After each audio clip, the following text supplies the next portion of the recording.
Bismillahirrahmanirrahim. Today we start with the pilgrimage.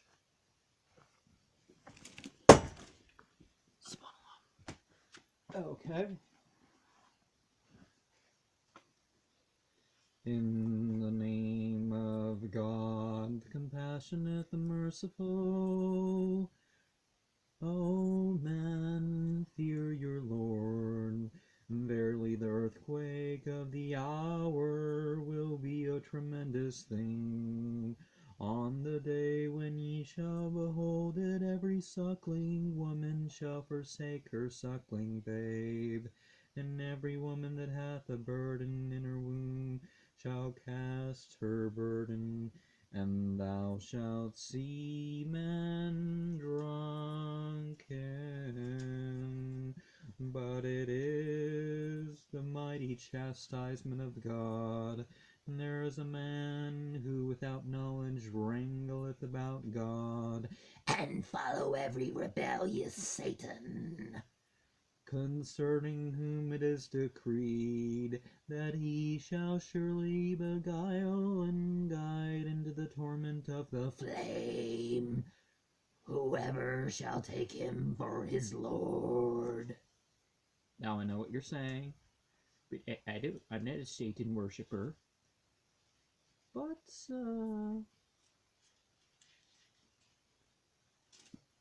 there's a difference.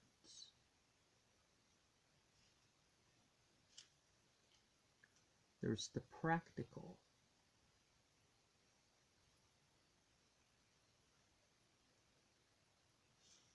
Huh?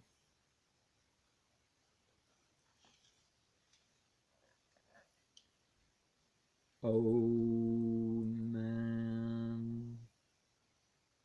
Oh, he who follows me into Wallah.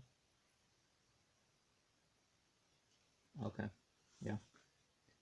O man, if ye doubt as to the resurrection, yet of a truth we have created you of dust, then of the moist germs of life, then of clots of blood, then of pieces of flesh, shapen and unshapen, that we might give you.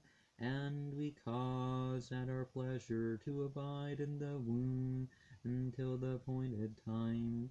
Then we bring you forth, infants, then permit you to reach your age of strength, and one of you dieth, and another of you liveth on to an age so abject that all his former knowledge is clean forgotten, and thou hast seen the earth dried up and barren, but when we send down rain upon it, as it stirreth and swelleth and groweth every kind of luxuriant herb, this for that God is the truth, and that it is he who quickeneth the dead, and that he hath power over everything, and that the hour will indeed come, there is no doubt of it, and that God will wake up to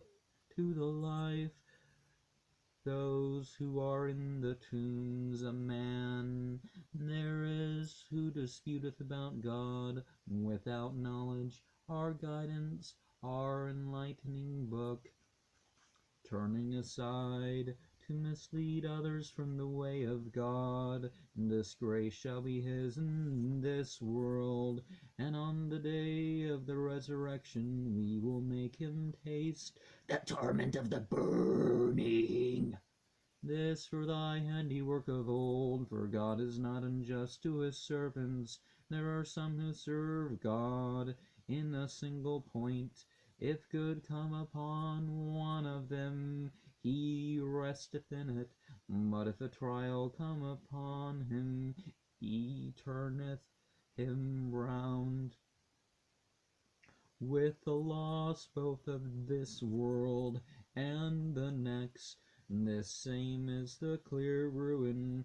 He calleth upon that besides God, which can neither hurt him nor profit him. This same is for the far gone error. He calleth on him who would sooner hurt than profit him. Surely bad the Lord, and surely bad the vassal. So the one he takes is Lord. Okay. But God will bring in those who shall believe and do the things that are right into gardens neath which the rivers flow. For God doth that which he pleaseth. Let him who thinketh that God will not help in this world and in the next stretch a cord aloft as if to destroy himself. Then let him cut it, and see whether his devices can bring that to naught, at which he was angry. Thus send we down clear signs, and because God guideth whom he pleaseth, as to those who believe, and the Jews, and the Sabbites, and the Christians, and the Magians, and those who join other gods with God of a truth, God shall decide between them on the day of resurrection, for God is a witness of all things. So some people consider that verse to refer to the verse 17 to refer to the what's that group? The group that follows John the Baptist, and actually the Sabians and the Magians are a couple different types of what you'd call Zoroastrians, but that's one way to look at it, but some terms are broader than others. And verse 18 is a prostration verse. He's prostrate after it. Seest thou not that all in the heavens and all on the earth adoreth God, the sun and the moon and the earth, and the mountains and the trees and the beasts, and many men, but many is chastisement the due. Alam tara nala yasjudu lahu man fis samawati wa man fil ardi washamsu wal qamaru wa nujumu wal jibalu wa shajaru wa dawabu wa kathirun minan nasi wa kathirun haqqa alayhi al-azabu wa man yuhinillahu famalahu min nukrin min Allah yafalu mayasha.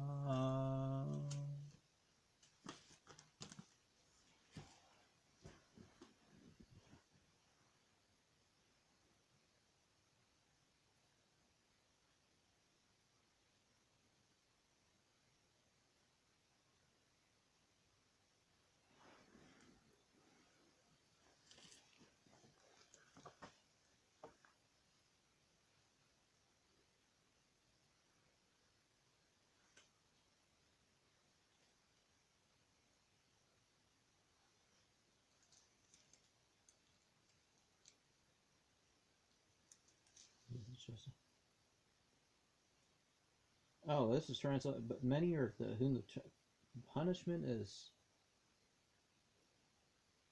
Okay, I left out the last of the translation of the verse. And whom God shall disgrace, them shall be none to honor. God doth that which pleaseth him. And for some reason he divided the verse into two. So pay attention to the divisions of verses in some of these Orientalist translations. These These are the two disputants who dispute concerning their Lord. But for those who have disbelieved, garments of fire shall be cut out, the boiling water shall be poured down upon their heads. All that is in their bowels and their skins shall be dissolved, and there are maces of iron for them. So oft as they, for very anguish, would fain come forth thence, back shall they be turned into it, and taste ye the torment of the burning.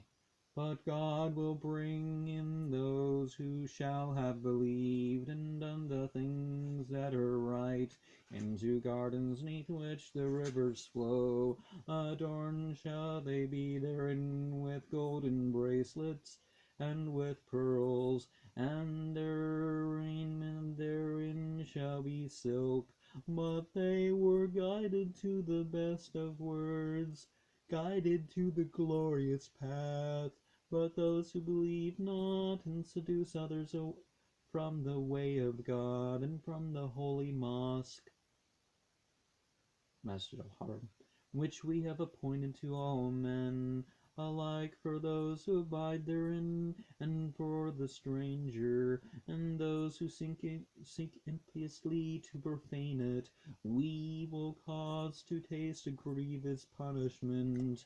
And when we assigned the site of the house to Abraham, and said, unite not aught with me in worship, and cleanse my house for those who go in procession around it, and who stand or bow in worship, and proclaim to the peoples a pilgrimage, then let them come to thee on foot, and in every fleet camel, arriving by every deep defile, that they may bear witness of its benefits to them, and may make mention of God's name on the appointed days over the brute beasts with which he hath supplied them for sustenance.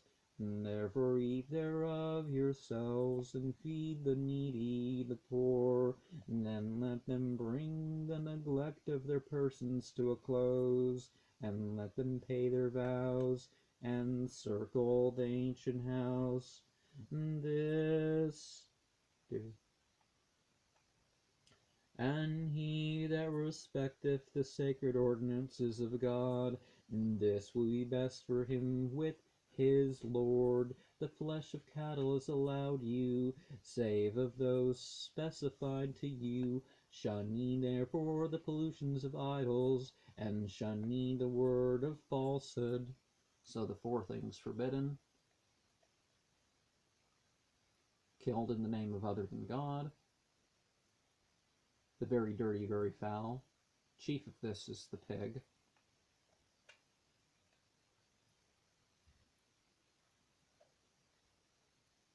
The carrion, that which just died of itself. And, the blood. The blood-filled organs, per se.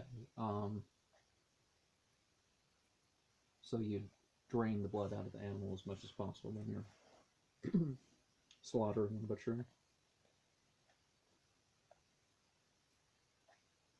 Sound in faith in Godward, uniting no God with him. For whoever uniteth gods with God is like that which falleth from on high, and the birds snatch it away, or the wind wafted it to a distant place. And this do, and they who respect the rights of God perform, which proceedeth from piety of heart. Ye may obtain advantages from up to the set time. Then the place for sacrificing them is at the ancient house, and to every people we have appointed rites, that they may commemorate the name of God over the brute beast, which he hath commanded them, and your God is the one God.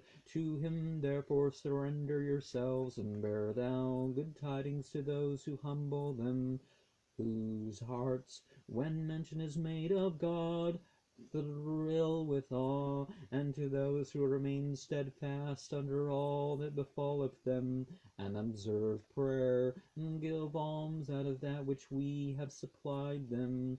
And the camels we appointed you for the sacrifice to God. Much good have ye in them. Make mention therefore of the name of God over them, as they stand in a row, and when they are fallen over on their sides, eat of them and feed him who is content, and him who axeth. Thus have we subjected them to you. To the tent ye should be thankful. By no means can the flesh reach unto God, neither their blood, but piety on your part reacheth him. Thus hath he subjected them to you, that ye may magnify God. For his guidance moreover announce to those who do good deeds, that God will ward off from believers, for God loveth not the false, the infidel. Okay, so he divided that up into two verses for some reason.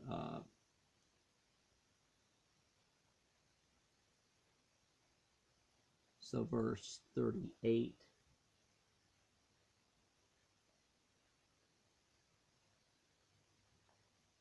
divine love is not for the disobedience and the covering. You know, the treacherous covering. And okay, so here is a very interesting one.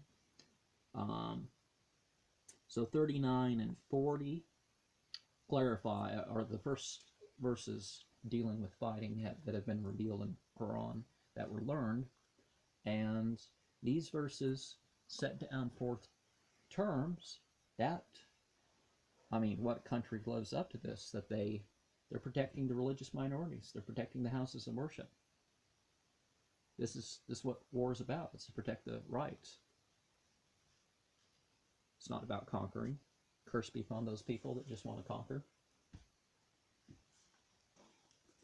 A sanction is given to those who, because they have suffered outrages, have taken up arms, and verily God is well able to succor them. Those who have been driven forth from their houses wrongfully, only because they say, Our Lord is the God, and if God had not repelled some men by others, cloisters and churches and oratories and mosques, wherein the name of God is ever commemorated, would surely have been destroyed, and him who helpeth God will surely God help, for God is right, strong, mighty, and so the oratory is anybody's spiritual oratory, anybody's, instead of churches, anybody's temple, um, anybody's retreat, spiritual retreat center. I mean, it's different when there's abuses going on and they have to go in and deal with the abuses, but that's a different issue.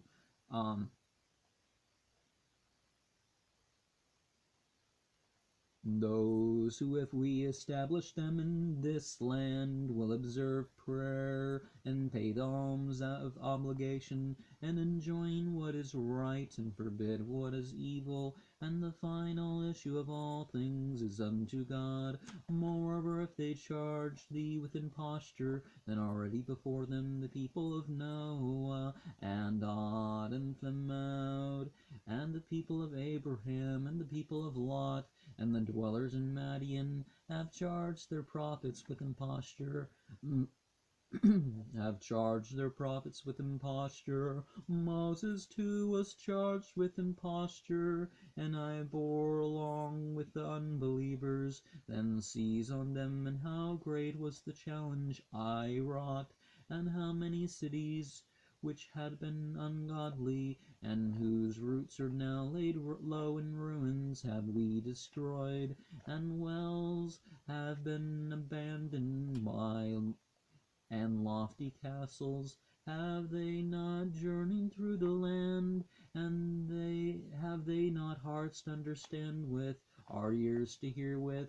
It is not that to these their eyes are blind, but hearts in their breast are blind, and they will bid thee to hasten the chastisement, but God cannot fail his threat. And verily a day with thy Lord is as 1,000 years as he reckoned them. So different types of time periods. Day, let's not narrow it down to English, just like we shouldn't narrow down hour. But I'm reminded of this Mazda Yasnahe Zarathustrahe, Kanun Zardosht, Zoroastrian story. And there's actual ruins somewhere, I forget where the ruins are, but this guy actually sort of named himself after God. And this king came to ruin some storm or something hit his castle complex. I don't remember exactly how the story goes, but how many cities have I long borne with, wicked though they were, yet then laid hold on them to chastise them. Unto me shall all return. Say all men, I am only your open warner, and they who believe and do the things that are right shall have forgiveness and an honorable provision. But those who strive to invalidate our signs shall be inmates of hell. We have not sent any apostle or prophet before thee, among whose desires Satan injected not some wrong desire, but God shall bring to naught that which Satan had suggested. Thus shall God affirm his revelations, for God is knowing, wise, that he may make that which Satan hath injected a trial to those in whose heart is a disease, and whose hearts are hardened. Verily the wicked are in a far gone severance from the truth. And so the Quran was saved from the changes being made official per se. But when Surah 53 was first said, some people shouted some stuff out, and a couple guys went home and wrote down everything, not only Quran, but the other phrases. You see with other scriptures some weird, some idolatrous and other things that have been just thrown in with whatever. The canonical Gospels were originally 19 chapters, but none of them are 19 chapters. And people are still adding verses. I believe the Bible's mostly true stuff, but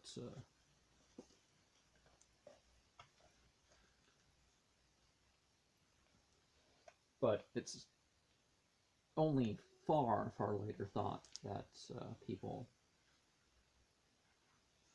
tried to claim that, Muhammad